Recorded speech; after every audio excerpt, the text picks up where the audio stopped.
오늘 이 출애굽기 19장을 통해서 하나님이 이스라엘 백성을 왜 부르셨는지에 대해서 함께 말씀을 나누도록 하겠습니다. 하나님은 이스라엘 백성을 선택하실 때에 그 수가 많아서도 아니고 그들이 능력이 있어서도 아닙니다. 절대 주권적으로 하나님께서 그냥 일방적인 선택하심이죠. 이것은 하나님의 창조에 대한 부분과 정확하게 맞는다라고 볼 수가 있습니다. 왜냐하면 우리가 토기장의 비유를 창조주에 대해서 얘기할 때 이사야서에 나타나는 토기장의 비유를 하게 됩니다.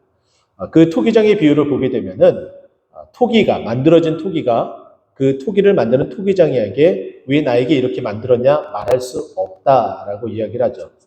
하나님께서 세상을 창조하실 때 하나님의 그 주권적으로 창조하신 것처럼 하나님이 하나님의 백성을 선택하는 데 있어서도 나는 선택하지 않았으면 좋겠어요. 우리가 손세례를 쳐서 그 손살에 친 대로 하나님이 응답하셔서 우리를 선택 안 하시고 그냥 지나치신다. 이런 일이 없다는 거예요.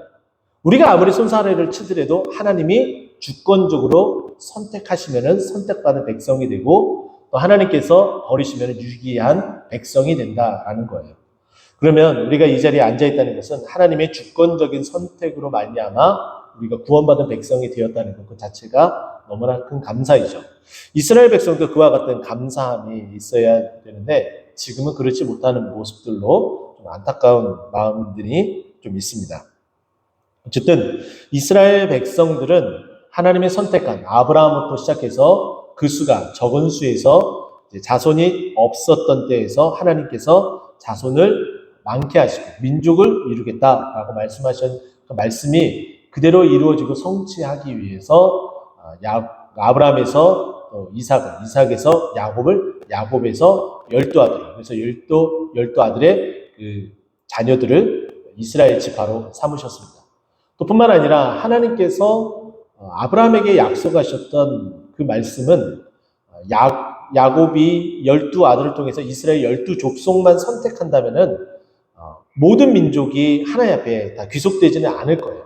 하지만은 우리가 알고 있는 것처럼 우리가 지난번에 봤던 것처럼 하나님께서 출애굽을 할 때에 10가지 재앙을 내리면서 애굽에 있는 그 모든 신들을 다 철퇴하죠. 그리고 나서 그 광경을, 그 모습을 보고 있었던 애굽에 있는 수많은 민족들, 수많은 중단, 이전 개역 한글에서는 중단 잡족이라고 표현하죠. 그 사람들을 하나님을 믿게끔, 이스라엘의 하나님을 믿게끔, 그래서 같이 구원받은 백성으로 출애굽을 해서 같이 나오게 됩니다. 그래서 그 중단 민족까지, 수많은 민족까지 합쳐서 장정만 60만이었다라고 성경은 기록하고 있죠.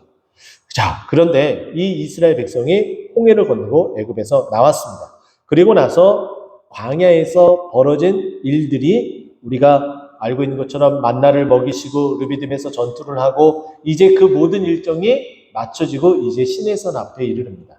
우리가 성경을 볼 때 여러분 성경을 가만히 이렇게 잘 들여다보시는 분들 뭐 그렇지 않은 분들도 계시겠지만은 많은 분들이 성경의 맨 앞면이라고 하는 것은 이 겉 케이스 바로 앞에 있는 이 부분을 말합니다. 자, 이 부분을 잘 안 보세요. 맨 앞쪽은 주기도문과 사도신경이 수록되어져 있습니다. 자, 그리고 맨 마지막 뒷장 마찬가지로 뒷커버 바로 앞에 있는 가죽 커버와 함께 있는 부분을 펴서 살펴보게 되면은 10계명이 나오게 됩니다. 그 10계명의 출애굽기 20장부터 기록되어진 말씀이다라고 아주 조그맣게 기록이 되어져요. 그래서 우리가 10계명은 하나님께서 시내산에서 모세에게 말씀하시고 또 그걸 이스라엘 백성이 받게 되는 그 상황이라는 것을 두 돌판에 의해서 하나님께서 친히 세우신 것을 기록하신 것이라는 것을 너무나 잘 알고 있죠. 그 과정에 들어가기 앞서서 이 내용의 이 말씀이 매우 중요하다라는 거예요. 왜냐하면 출애굽기 전체를 통틀어서 하나님께서 강조하고 싶었던 그 내용이 이 출애굽기 19장 5절과 6절 내용이에요. 그것 때문에 10계명을 주고 그것 때문에 출애굽을 한 것이고 그것 때문에 하나님께서 이스라엘 백성들을 선택해서 이끌어 가시고 계시는 거예요. 마찬가지겠죠. 하나님께서 우리들을 선택하신 이유, 바로 이것 때문에 우리를 선택하셨고, 이것 때문에 우리를 구원하셨고, 우리를 이것 때문에 이 자리에 불러 모으신 거예요. 그래서 이 말씀이 매우 중요하다는 거죠. 그러면 이 전체적인 맥락에서 무엇을 말씀하고 있는지 한번 살펴보면 이렇습니다. 1절 말씀 보니까 이스라엘 자손이 애굽 땅을 떠난 지 3개월이 되던 날 그들이 시내 광야에 이르렀다라고 말하고 있어요. 이스라엘 백성이 출애굽을 한 그 날이 첫째 달로 이제 여겨집니다. 그래서 그것을 우리를 아비벌이라고 하죠. 여기서 떠난 지 3개월이 되었다라는 것은 실질적으로 그 기간이 3개월인지 아니면은 세 번째 달을 말하는지 의견이 분분합니다. 그러나 히브리어 원어를 살펴보게 되면은 떠난 지 3개월이 지났다 해서 90일 정도로 계산하기보다는 이게 세 번째 달을 의미하는 표현이 더 맞다고 저도 생각을 합니다. 그러면 3개월 정도가 됐다 그러면은 대략 그 기간을 보게 되면은 한 60일 정도. 그러니까 1월 15일 날 나오게 되는 이 상황들, 그러면은 대략 한 3월 15일에서 3월 20일 그 사이로 보게 되면은 대략 한 60일 정도라고 볼 수가 있겠죠. 그런데 이스라엘 백성이 처음에 출애굽할 때 출발한 곳이 어디예요? 고센 땅에 있는 라암셋이라는 곳이에요. 근데 이 시내 광야에까지 최단 거리를 그려보게 되면은 대략 한 320km 정도 됩니다. 지금 우리 교회에서 출발하게 되면 한 대구 정도가 되지 않을까? 대구보다 좀 더 내려가나? 아마 그 정도 거리가 될 거예요. 그 정도 거리면은 대략 우리가 며칠 동안 걸어야 될까요? 사람의 도보의 속도가 4km입니다. 4km. 그러면은 10시간을 쉬지 않고 쭉 걸어가면은 40km밖에 못 걸어가요. 굉장히 짧은 거리예요. 그럼 열흘 동안 걸으면은 겨우 400km가 된다는 거죠. 근데 320km니까 정말 꼬박 쉬지 않고 10시간 동안 걸었다, 그리고 8일 동안 걸었다, 대략 한 8일 정도 걸리는 시간이에요. 근데 이스라엘 백성이 그 8일 동안 다 이렇게 온전히 걷지는 않았잖아요. 우리가 알고 있는 것처럼 광야에서 만나나 메추라기 머물면서 먹기도 하고 또 르비딤에서 싸우기도 하고 이런 시간들이 또 있었고 또 뿐만 아니라 지금 장정만 60만이지 부녀자들, 어린 아이들, 또 노인들, 어르신들 그리고 더 나아가서 수많은 가축을 가지고 나왔단 말이에요. 그래서 200만 그리고 그 가축까지 이르려면은 정말 이 많은 사람들이 한꺼번에 이동한다는 것이 쉽지가 않습니다. 걷다가 쉬기도 하고 걷다가 쉬기도 하고 이렇게 되면은 대략 한 하루에 평균 10시간 정도 건다 치면은 중간에 머물기도 하고 또 싸우기도 하고 했었던 그 시간들을 하면은 대략 한 60일 정도가 계산이 어른 임장으로 나오게 되는 거죠. 이제 시내의 광야에 이르렀습니다. 자, 보게 되면 2절에 이렇게 나타나요. 그들이 르비딤을 떠났습니다. 아까 설명해 드렸던 내용이죠. 시내의 광야에 이르러 그 광야에 장막을 치되라고 되어져 있어요. 이스라엘 백성은 유목민이에요. 그래서 장막을 치고 거두는 것이 매우 익숙한 자들입니다.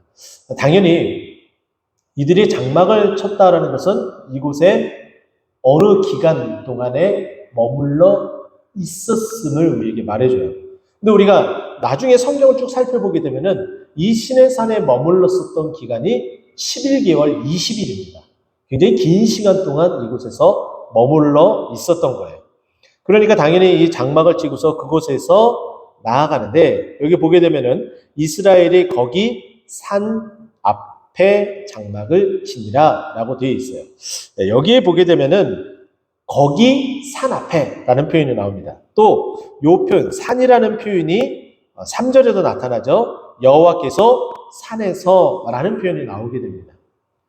조금 달라요. 지금 한글 성경에서는 2절에는 거기라는 특정한 장소를 붙여주는 듯한 뉘앙스를 가지고 있지만은 3절에서는 이미 그렇게 지적을 한 그 산을 다시금 반복해서 말하기 때문에 여호와께서 산에서 이렇게 이야기를 해요. 히브리어 원어를 살펴보게 되면은 2절이나 3절이나 동일하게 같은 단어를 사용하고 있습니다. 하르라는 단어를 사용해요. 여기서 앞에 하는 히브리어 정관상 더해 영어에 보게 되면은 더에 해당되는 정관사, 그 지칭하는 그 단어를 말하고 있고 하라는 산을 얘기합니다. 그러니까 특별한 어떠한 산을 이야기하는 거예요. 그 말은 뭐냐면은 하나님께서 임재하시는 특별한 곳이라는 거예요. 지금 이 자리에 앉아 계신 우리 성도님들 가운데에 시내산에 가보신 분이 안 계신 것 같아요. 제가 볼 때는. 저도 아직 못 가봤습니다. 후일에 시간이 되시면은 시내산에 가게 되면은 그 시내산 정상에서 하도 성지순례를 많이 이제 가시잖아요. 그래서 시내산 정상에서 안내하시는 분뿐만 아니라 거기서 장사를 하시는 분이 계시대요. 거기서 동트는 해를 보면서 신라면 사발면을 먹을 수 있다고 얘기를 합니다. 대단하죠? 한국 사람이 있는 곳에 특별한 라면, 당연히 뭐 공식처럼 이루어지는 것 같아요. 어쨌든 4시간, 5시간, 심지어는 6시간, 7시간을 통해서 정상에, 밤에 올라가서 정상에 뜨게 되면 동트는 것을 보게 되는데, 시내산의 높이가 어느 정도냐면은, 그 정상의 높이가 2291m예요. 결코 낮지 않은 산입니다. 북한에서 가장 높은 산이 백두산으로 알려져 있잖아요. 백두산도 높이가 남한에서 가장 높은 봉우리, 북한에서 가장 높은 봉우리 이렇게 따로따로 이렇게 기록을 해놓더라고요. 찾아보니까. 자, 우리 남한 이쪽에서, 남쪽에서 북한을 바라보면서 북한에서 가장 높은 봉우리는 병사봉이라고 이야기를 합니다. 2744m라고 얘기를 해요. 근데 한 번쯤은 또 들어봤을 거예요. 북한에서는 가장 높은 봉우리를 장군봉이라고 이야기를 합니다. 이게 뭐 중국 땅에 있기 때문에 뭐 그런 수많은 말들도 있지만 어쨌든 간에 그 높이가 2750m예요. 굉장히 높은 봉우리겠죠. 자, 그런데 남한에서, 우리나라에서 가장 높은 산은 제주도에 있는 한라산입니다. 가보신 분들이 아마 있을 거예요. 올라가신 분들도 있을 거고요. 한라산의 정상의 높이가 1947m예요. 한라산을 올라가 보신 경험이 있으시면은 이 시내산의 높이가 어느 정도인지 직감이 할 거예요. 거기서부터 300m를 더 올라간다 치면은 산에서 300m를 올라간다? 그럼 구비구비 올라가겠죠? 직선이 아니기 때문에. 그러면 충분히 한라산을 올라가는 그 등정의 시간보다도 몇 시간을 더 올라가야 돼요? 한 3시간에서 4시간을 더 올라가야 되는 그런 높이라는 거예요. 그러니까 굉장히 높은 산이라는 거예요. 근데 그 하나님께서 그 지정한 그 시내산의 앞에서 장막을 치게 됩니다. 이스라엘 백성은 기다리고 있어요. 근데 하나님께서 모세를 불러서 모세를 이끌어 가십니다. 3절 모세가 하나님 앞에 올라가니 이미 그 산에 하나님이 임재했음을 말해주고 있어요. 하나님 앞에 올라간대요. 그 산은 하나님의 임재를 말하고 있는 산이에요. 그래서 그 산에 올라갔다, 그 산으로 올라갔다라는 표현을 안 쓰고 하나님 앞에 올라가니라고 되어져 설명을 해주고 있죠. 그렇게 올라갑니다. 그런데 거기서 하나님께서 부르셨기 때문에 올라가죠. 그래서 여호와께서 그 산에서 그를 불러 말씀하십니다. 말씀하시는데 무슨 말씀을 하시느냐? 당부의 말이에요. 자, 너는 이같이 야곱의 집에 말하고 이스라엘 자손들에게 말하라. 2번 강조하면서 너희들이 특별히 선택받은 나의 백성임을 말해주면서 이스라엘 백성이 전할 말을 이제 앞으로 해주는 이 이야기가 이제 시작이 됩니다. 자, 그 내용이 어떨까요? 4절부터 이렇게 이야기합니다.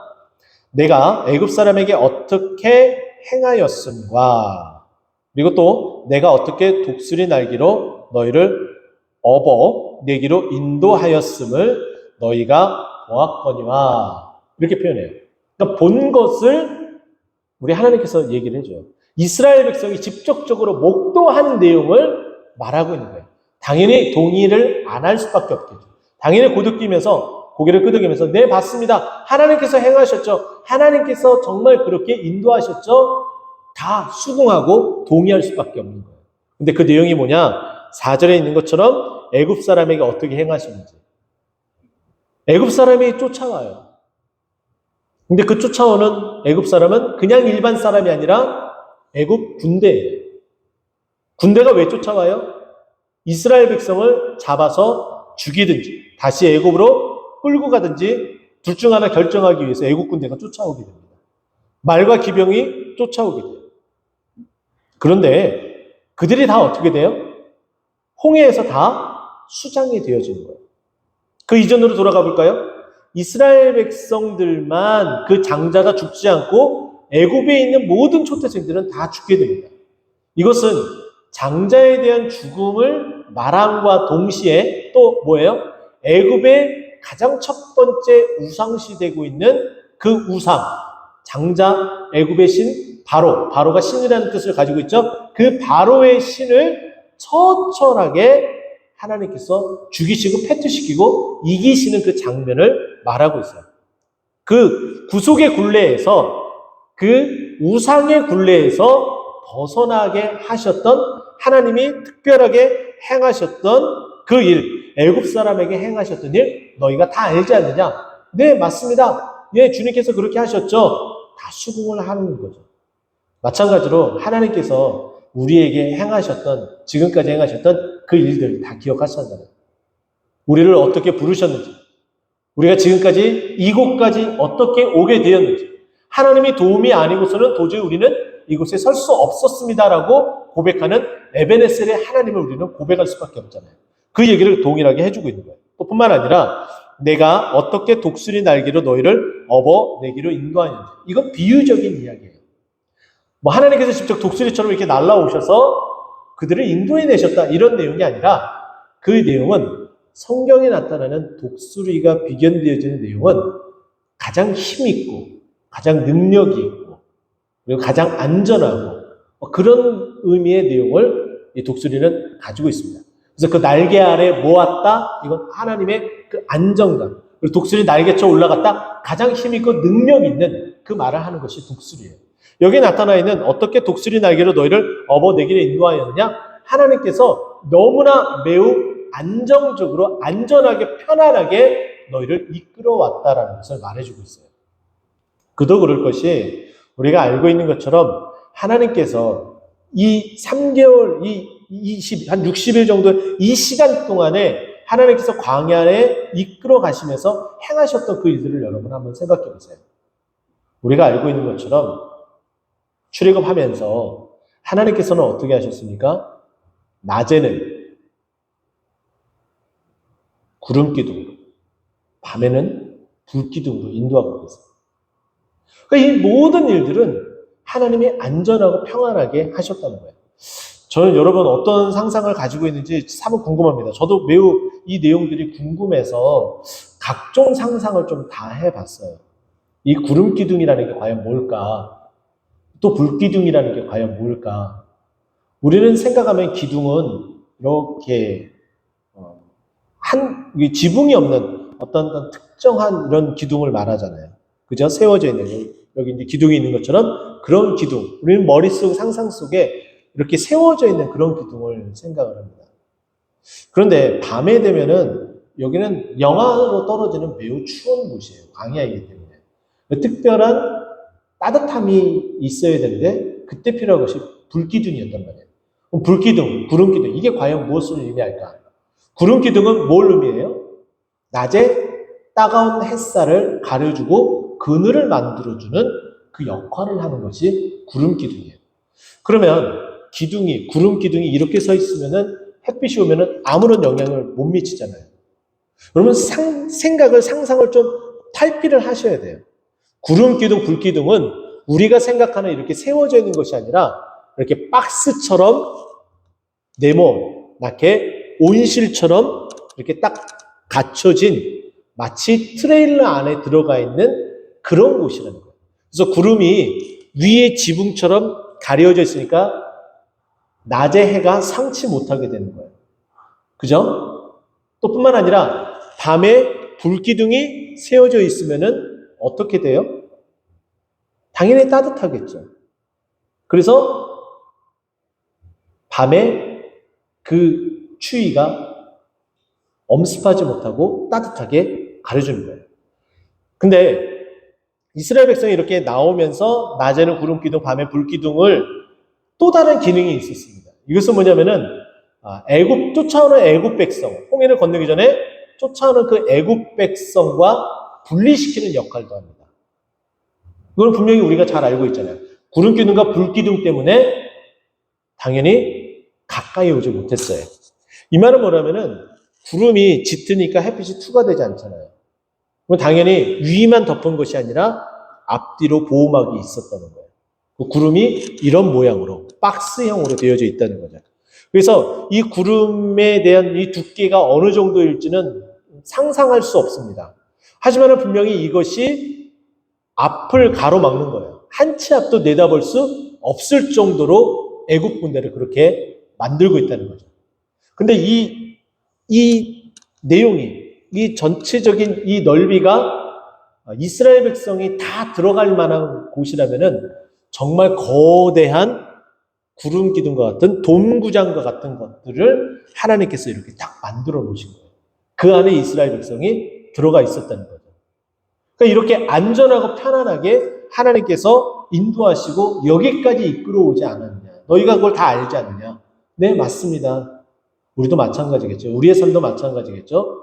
하나님께서 거친 비바람, 풍파 다 몰아쳐도 다 견뎌내고 이겨내고 또 지금 그와 같은 상황 가운데 있어도 또 견딜 수 있는 힘을 줬기 때문에 우리가 이렇게 이곳에 나오고 또 이렇게 영상을 볼 수 있는 거죠. 그것을 우리에게 말해줍니다. 자, 너희는 이제 다 보았느니라 같이 확인을 했어요.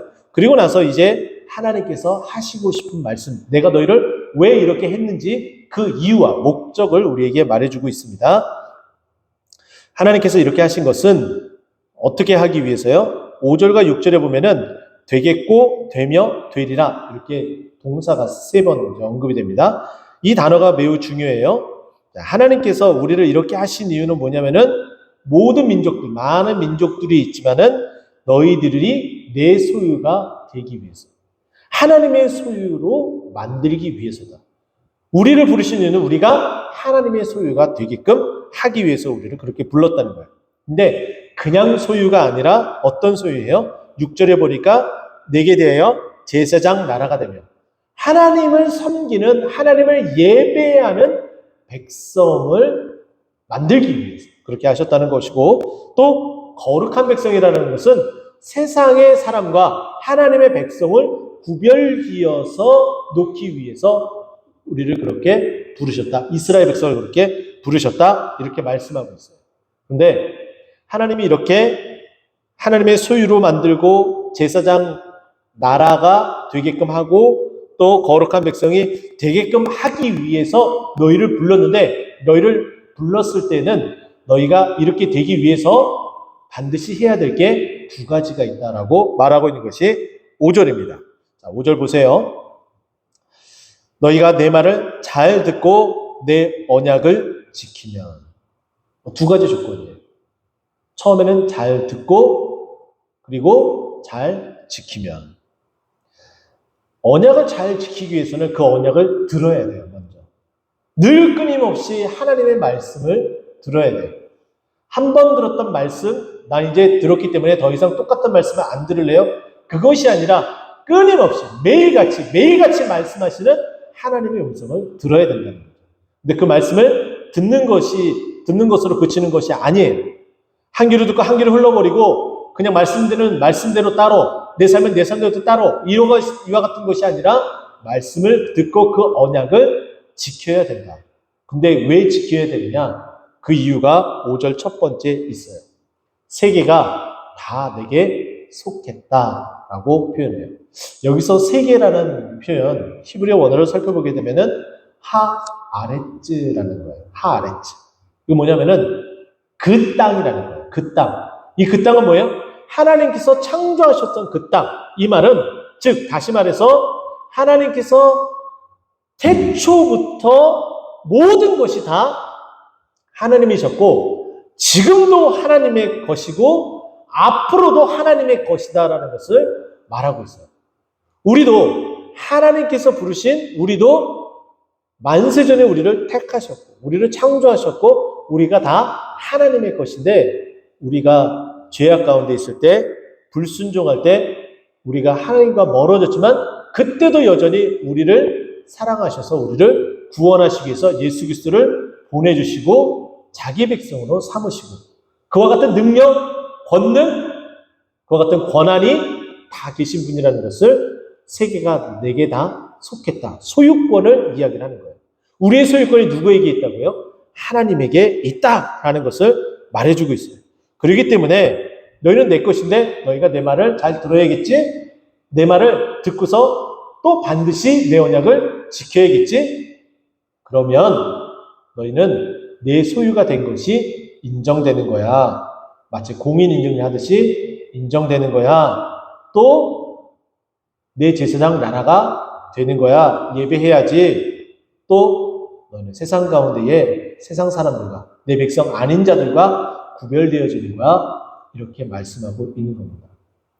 우리를 선택하신 하나님, 우리를 자신의 소유 삼으시고 또 제사장 나라가 되고 또 거룩한 백성이 되게 하신 그 하나님은 모든 것들을 다 가지신 전지전능하신 하나님인 것을 다시 한번 확인하고 또 믿고 그 믿음 가운데 나아가는 우리 모두가 되기를 간절히 축원드립니다. 기도하겠습니다.